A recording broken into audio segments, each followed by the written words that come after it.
Di tahun 2022, seharusnya kita bisa meningkatkan hormon baik kita. Karena di tahun ini, seharusnya akan ada banyak berita baik. Catat saja mulai dari penambahan kapal cepat rudal, kontrak efektif pesawat tempur, uji coba drone elang hitam, dan masih banyak lagi.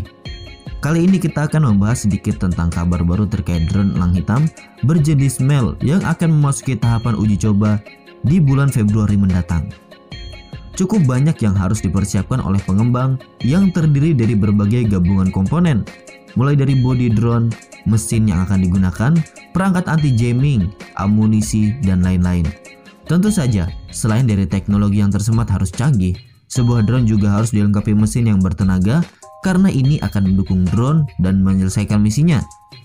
Terkait dengan drone elang hitam, dikutip dari akun Twitter AB Record dan Indomiliter, elang hitam disokong mesin Rotax 915 IS buatan Austria. Rotax 915 IS adalah jenis mesin piston yang biasa digunakan pada pesawat ultralight, pesawat terbang sport, sampai helikopter ringan. Dirancang pada tahun 2014, Rotax 915 IS mendapat sertifikasi airworthiness oleh Indonesia pada tahun 2017 silam. Rotax 915 IS adalah mesin bensin 4 silinder dengan 4 lakah turbocharged yang berpendingin udara dan air. Mesin ini dirancang untuk dapat beroperasi di ketinggian 4.572 meter. Rotax 915 IS mampu menghasilkan tenaga 141 horsepower untuk lepas landas dan 135 HP untuk terbang jelajah. Rotax 915 IS dikembangkan dari Rotax 912 internal combustion, di mana Rotax 912 adalah jenis mesin piston yang digunakan pada drone tempur Bayraktar TB2 sebelum akhirnya dihentikan penggunaannya karena mendapatkan embargo dari Kanada.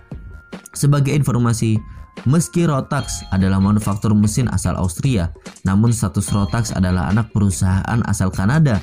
Itu kenapa perusahaan Kanada yang baru belakangan menyadari bahwa produknya digunakan untuk misi penyerangan oleh Azerbaijan ke posisi pasukan Ukraina langsung mengembargo Bayraktar TB2. Kembali ke elang hitam, drone tempur ini punya panjang 8,65 meter, lebar bentang sayap 16 meter dan tinggi 2,6 meter. Bobot maksimum saat tinggal landas mencapai 1,3 ton, sementara kapasitas payload mencapai 300 kg. Dengan kapasitas bahan bakar 420 liter, elang hitam dapat terbang selama 30 jam, sementara radius kendali line of sight sampai 250 km. Dengan mesin ini, elang hitam dapat terbang dengan kecepatan 235 km per jam dan kecepatan jelajah 50 hingga 180 km per jam. Dalam asumsinya, dapat diterbangkan hingga ketinggian 5 km ke atas. Batas ketinggian drone ini ditakar mencapai 7,2 km. Panjang landasan yang dibutuhkan untuk mendarat sampai 500 meter dan panjang landasan untuk take off yaitu terbang mencapai 700 meter. Kapasitas bahan bakarnya yang cukup besar, yakni 420 liter. Elang hitam dapat terbang selama 30 jam, sementara radius kendali line of sight-nya mencapai 250 km.